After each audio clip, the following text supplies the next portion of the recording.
ఆనాటి TRS party ప్రభుత్వంలో ఆనాటి ముఖ్యమంత్రి గౌరవనీయులు పెద్దలు ఉద్యమ నాయకులు కేసీఆర్ గారు 2023 జూలై నెలలోనే సెక్రటేరియట్ ముందు భాగంలో తెలంగాణ తల్లి విగ్రహాన్ని ఏర్పాటు చేయాలని వారు నిర్ణయించుకొని ఆ స్థలాన్ని తెలంగాణ తల్లి విగ్రహం కోసం కేటాయించడం జరిగింది.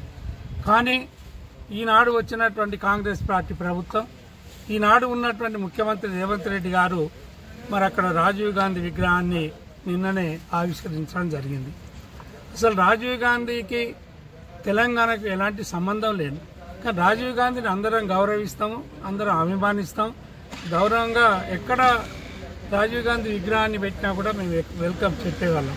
కానీ సెక్రటేరియట్ ఒకవైపు, అమరజ్యోతి ఒకవైపు ఉన్నటువంటి మధ్యలో చాలా బ్రహ్మాండంగా ఉంటుంది, ఇది యావత్ తెలంగాణ ప్రజానీకానికి గుర్తుగా ఉంటుంది అనేటువంటి ఒక మంచి ఆలోచనతోని మరి ఆ రోజు గౌరవ మాజీ ముఖ్యమంత్రి వర్యులు కేసీఆర్ గారు ఆ స్థలాన్ని ఎంపిక చేయడం జరిగింది.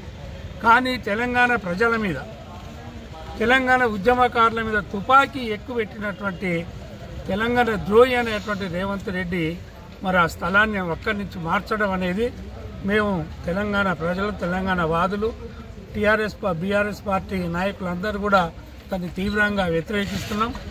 అక్కడ వెంటనే ఆ విగ్రహాన్ని వేరే దగ్గరికి మార్చుకోండి. అక్కడ తెలంగాణ తల్లి విగ్రహానికి ఏ స్థలాన్ని అయితే కేటాయించిందో అక్కడ తప్పకుండా తెలంగాణ తల్లి విగ్రహాన్ని ఏర్పాటు చేయాలి. మీరు ఎక్కడ రాజీవ్ గాంధీ విగ్రహాన్ని తెలంగాణ రాష్ట్ర వ్యాప్తంగా ఎక్కడ పెట్టినా మాకు అభ్యంతరం లేదు, మేము గౌరవిస్తాం తప్పకుండా.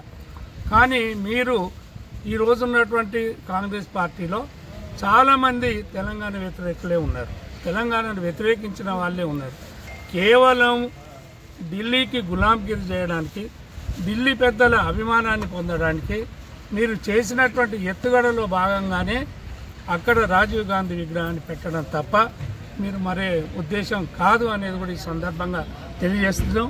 ఈ చర్యను అక్కడ తెలంగాణ తల్లి విగ్రహ స్థలంలో రాజీవ్ గాంధీ విగ్రహాన్ని పెట్టడం అనేది యావత్తు తెలంగాణ మేధావులు, తెలంగాణ ఉద్యమకారులు, తెలంగాణ అస్తిత్వాన్ని కాపాడుకోవాలనేటువంటి ఆకాంక్ష ఉన్నటువంటి ప్రతి తెలంగాణ బిడ్డ కూడా మీరు తీసుకున్నటువంటి నిర్ణయాన్ని మేము తీవ్రంగా వ్యతిరేకిస్తున్నాం.